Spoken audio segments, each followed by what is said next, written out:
Hi everyone, my name is Valerie. Welcome to the owner's class video for the Singer Fashion Mate Model 3333 sewing machine. In this video, we're going to go over some great stuff like threading a needle, winding a bobbin, selecting a stitch, and a whole bunch more to get you started. In your box, you get obviously your machine, but you also get some cool stuff like this instruction manual full of some really great information. And for those who are really impatient, we also have this handy dandy quick start guide full of lots of great pictures to follow to get you started. Let's take a tour of the machine. This is the machine.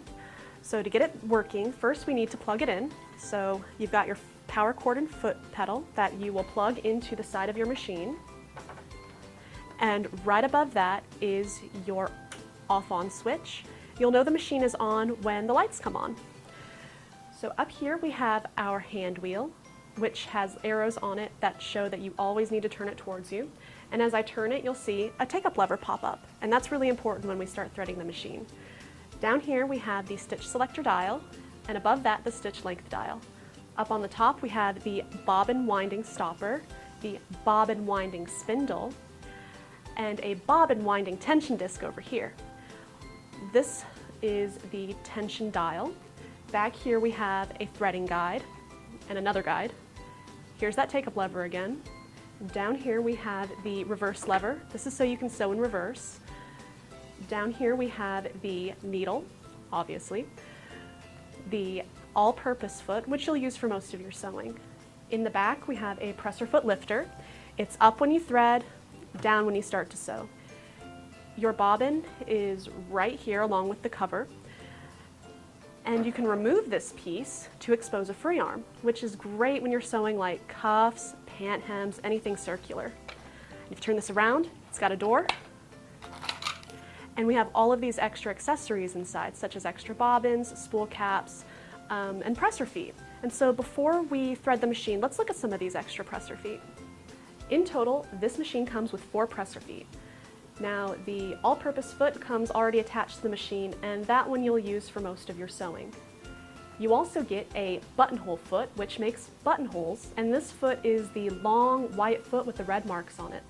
You also get a button sewing foot, which is used to sew buttons onto your projects using the zigzag stitch, and that foot is the transparent one with like the little blue feet sticking out of the front. And lastly, you get a zipper foot, commonly used for inserting zippers, but you can also use it for making and inserting piping. Now let's thread the machine. When we thread the machine, first we're going to wind a bobbin. So we're going to get the bobbin out of the machine. Raise your presser foot lifter to raise your presser foot, and move this little black button to the right. And this pops your clear view cover. Take that off. And retrieve your bobbin. Now this is a class 15 transparent bobbin. So if you want to go get more bobbins from the store, make sure they are a class 15 transparent bobbin. Using a wrong bobbin is like using the wrong part in your car. It's going to give you problems. So to start winding our bobbin, first get some thread and put that thread on the spool pin and cap that off with the spool pin cap. Now on the top of the machine we have 2 sets of diagrams, one in gray, one in pink, and for bobbin winding we're going to follow the pink diagram. So number 1, put the thread through this little guide. Check. Second, we are going to wrap it around the bobbin winding tension disc, and when you wrap it around, really make sure it gets in there for proper winding. So you might even want to floss it a little bit, like you're flossing your teeth. Next, we're going to bring it across to this other set of diagrams, which shows how to thread the bobbin and put it on the bobbin winding spindles. So first, we have our thread and we have holes on the top and bottom. It doesn't matter which one, but go from the inside of the bobbin up through the top and grab the little tail. Now put the bobbin on the bobbin winding spindle and you'll hear it click into place. Make sure it clicks into place because if you start winding and it's not all the way on there, the thread will wrap around the spindle itself and it's just kind of a pain to get off. So now that it's on, we are going to follow number 5, move it to the right. That engages the bobbin winding mode. So now, while holding that tail, press on your foot control and start winding it until you can bury that tail. All right, it looks like it's buried, so now I'm going to take my scissors and cut off this tail and make sure that it cuts off flush with the top of the bobbin. Then we can continue winding.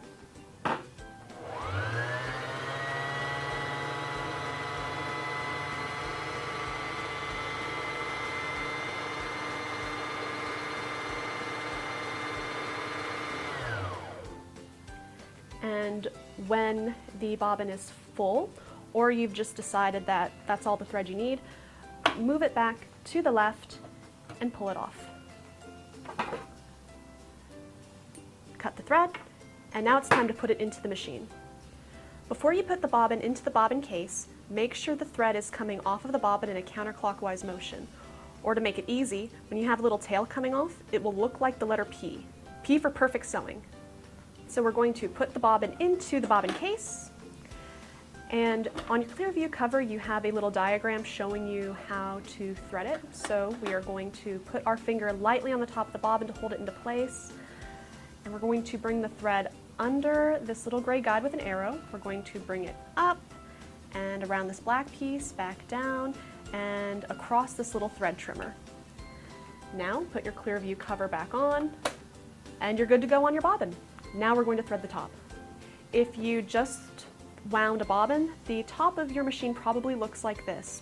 So before we thread it, let's get this thread off of the bobbin winding tension disc, and we'll follow the gray threading diagrams this time. So our thread's already in number 1, great. Now we'll bring the thread to the number 2 and put it in between these 2 metal pieces. And we're going to follow the arrow. We're going to come down, 3, keep going down, 4, we're going to make this U-turn, and we're going to go back up. We're going to get to the take-up lever at number 5, so we're going to come around this piece and let the thread come up to the eye. Bring the thread back down by number 6 and tuck it behind this little metal piece. It's actually a guide, so bring the thread behind that. There's another guide right above the needle. And next we will use the built-in needle threader.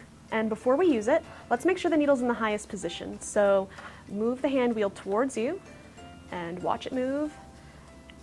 And right as it begins to come back down, that's how you know it's in the highest spot. So now we're good to use the built-in needle threader.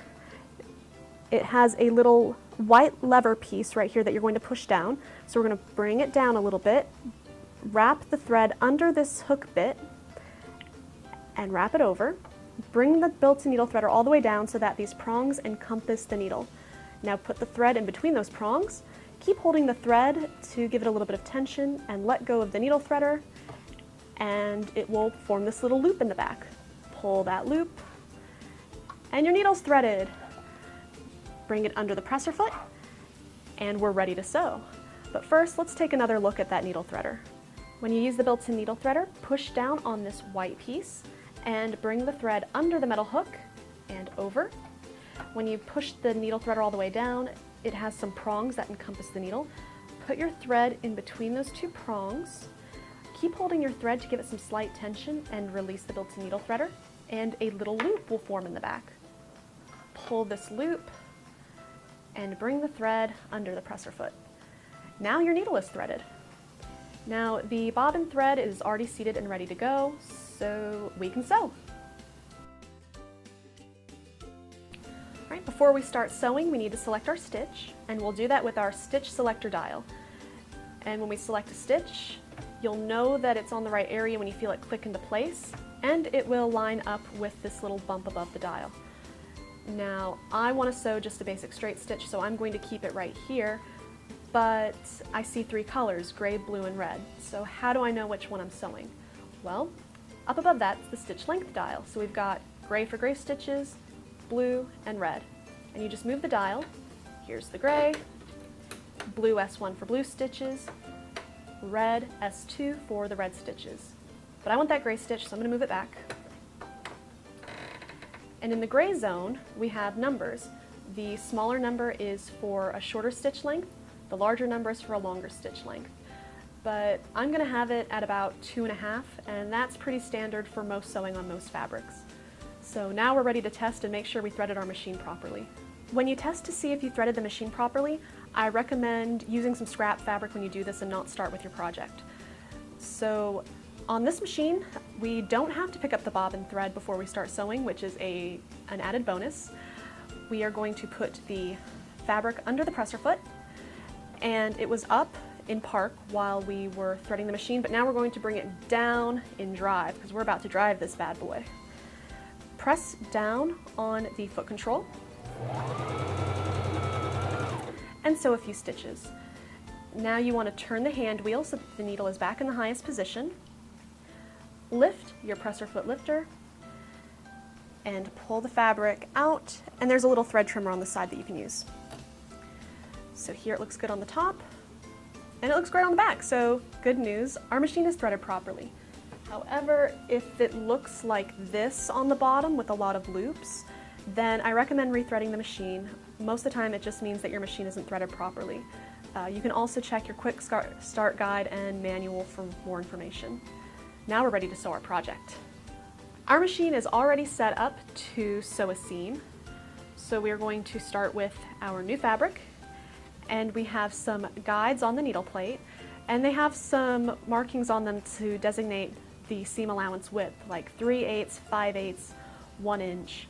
A lot of projects use 5/8 seam allowance, so I'm going to line my fabric up with that line, and I'm going to bring the presser foot lifter down and sew a few stitches forward.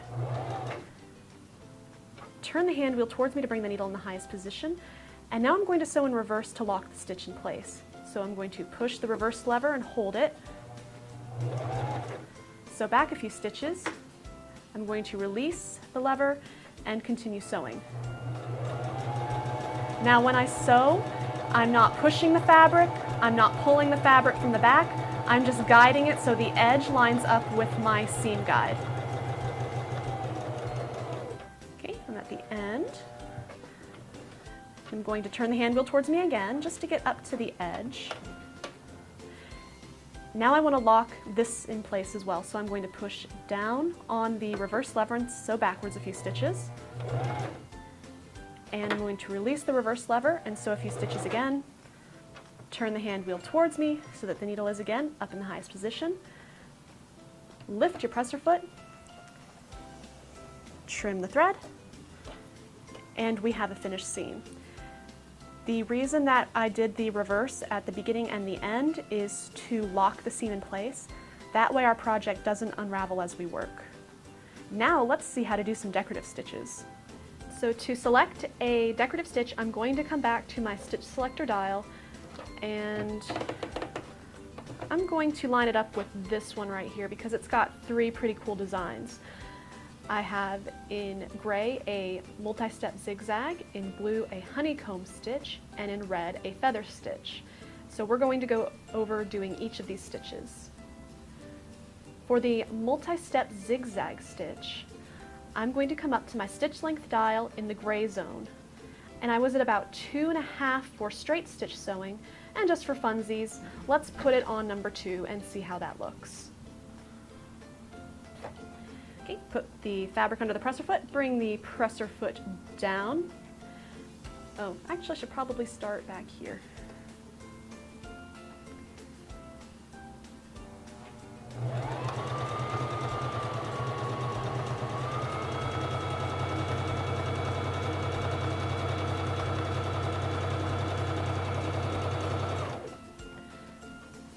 Then turn the hand wheel so that the needle's in the highest position. Lift the presser foot lifter and pull out the fabric.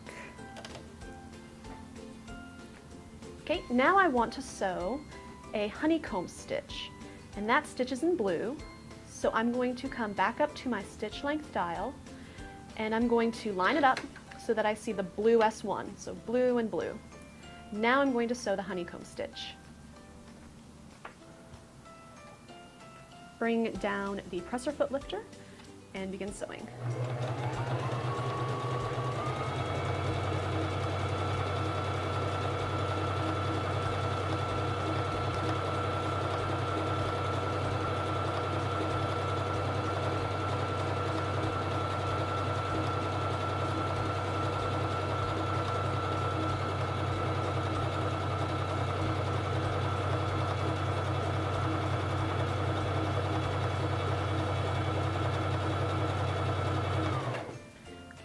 Turn the hand wheel so that the needle's in the highest position, lift your presser foot lifter, and trim the thread. Lastly, I want to sew this feather stitch in red.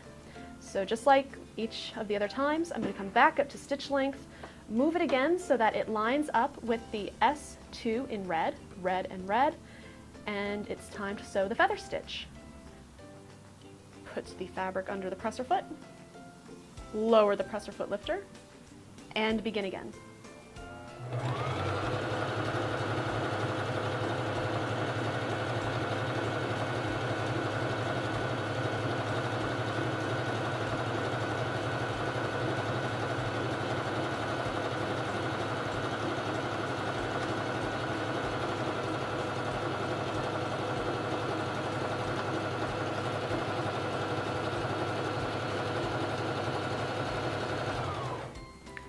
Turn the hand wheel again so that the needle is in the highest position, lift the presser foot lifter, and trim the thread tail.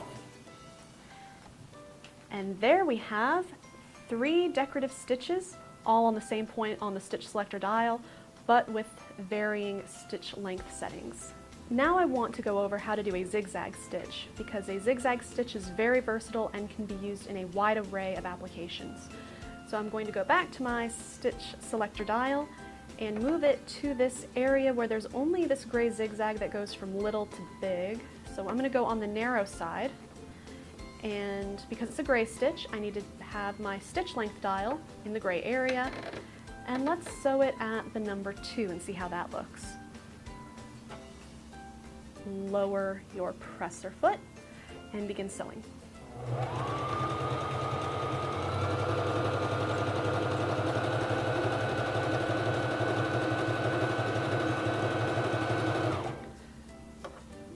Turn the hand wheel towards you so the needle's in the highest position.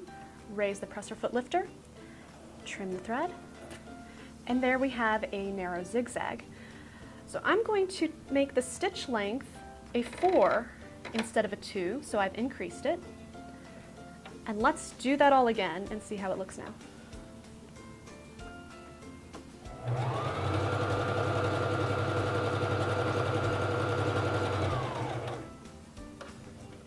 Turn the hand wheel, needle in the highest position, raise the presser foot lifter and trim the thread. And there we see that we have a narrow zigzag at 2 different lengths, and check out how different those stitches look.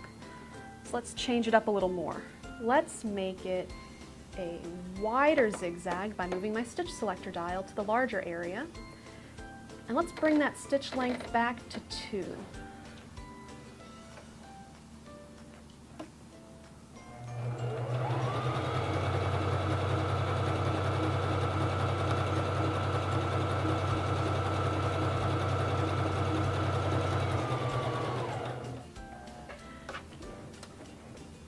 Turn that hand wheel towards you so the needle's in the highest position.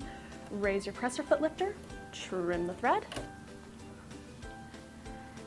And now I want to increase the stitch length on that to a 4. Let's see how that looks.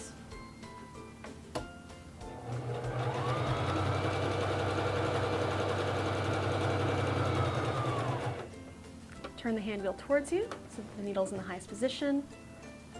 Raise the presser foot lifter, trim the threads. And here we see that by adjusting the width and length of the zigzag stitch, we have a bunch of different looking stitches, but all zigzag. One last thing I want to point out regarding decorative stitches is the tension dial up at the top of the machine.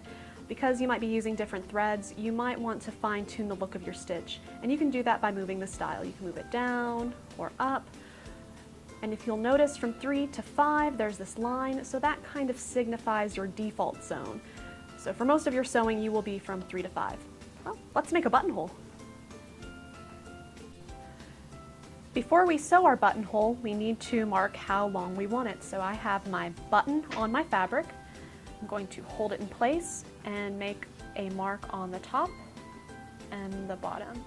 So that's how long it needs to be.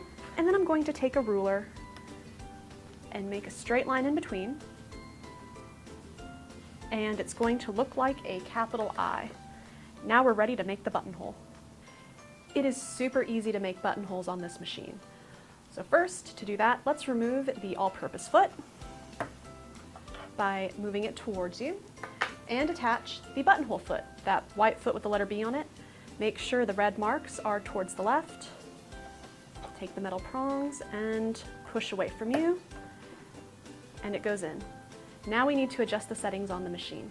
To sew out a buttonhole, I need to go to my stitch selector dial and move it to the buttonhole area. I'm going to stitch out number 1, and you'll also see 2 and 4 in the same spot, and number 3. So we're going to do step 1 right here, and go up to the stitch length dial and move it to this buttonhole zone. And this zone allows me to adjust how far apart or how close together the stitches are based on how I want the buttonhole to look on my fabric. So if you have it in the left part of the zone, the stitches are a little further apart. The further you go to the right, the closer they are together. Now we're ready to stitch it out. I'm going to line up my letter I so that it's in the center of my buttonhole foot, and I want to make sure that the bottom of my I is lined up in this hole so I can see it. Bring down your presser foot and begin sewing.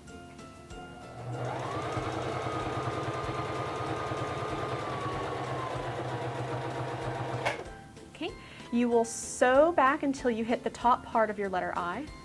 Make sure the needle's in the highest position. And go back to your stitch selector dial and move it so that you see the number 2 of your buttonhole. And then you will stitch that for about 6 to 8 stitches. Turn the hand wheel towards you again so that the needle's in the highest position. And go to your stitch selector dial and turn it so that it is on step 3 of the buttonhole. And begin sewing.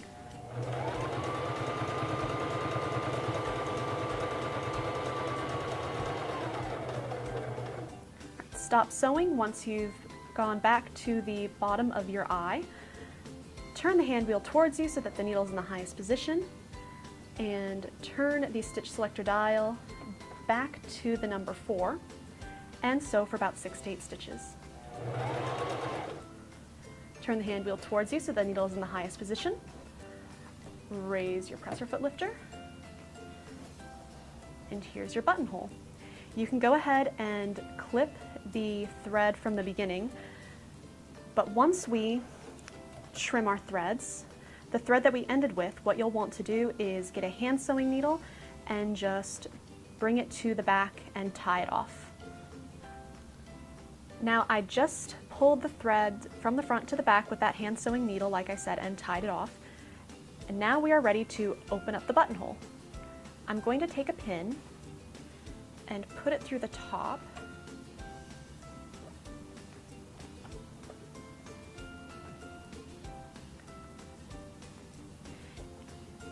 And I put this here so that it will stop my seam ripper before I can cut through any of these threads. In your accessory tray, you have a seam ripper, which also can be used to open buttonholes. I'm going to insert my seam ripper at the bottom, and then bring it along the top until I hit my pin. I can now remove my pin, and you have a buttonhole. From time to time, you'll need to change the needle on your machine depending on what kind of fabric you're sewing. The most common needles you'll find are regular point needles and ballpoint needles. Regular point needles are used for fabrics such as silk, wool, or quilting cotton, any fabrics that don't stretch. And your ballpoint needles are used for your stretchy fabric, like swimsuit knits, t-shirt knits, and sweatshirt knits. The needles come in different sizes, such as lightweight, medium weight, and heavyweight. Now that you've picked a new needle, it's time to change the needle. So I'm going to remove the presser foot that's on the machine just to make it a little easier. And it will probably be helpful to maybe put like a piece of paper on top of your needle plate just to make sure you don't accidentally drop the needle into the hole. I'm going to grab my needle to secure it and take this L-shaped screwdriver that came in the accessory kit, and I'm going to turn the screw next to the needle towards me to loosen it, and then take it out of the machine. Now I can throw it away. Then take the new needle with a flat side to the back, insert it until it won't go any higher, and move the screw away from you to tighten it. And there you are. You have mastered the art of changing your needle. And that's our video. Thanks for watching. For more information, please check out the Singer website. Happy sewing!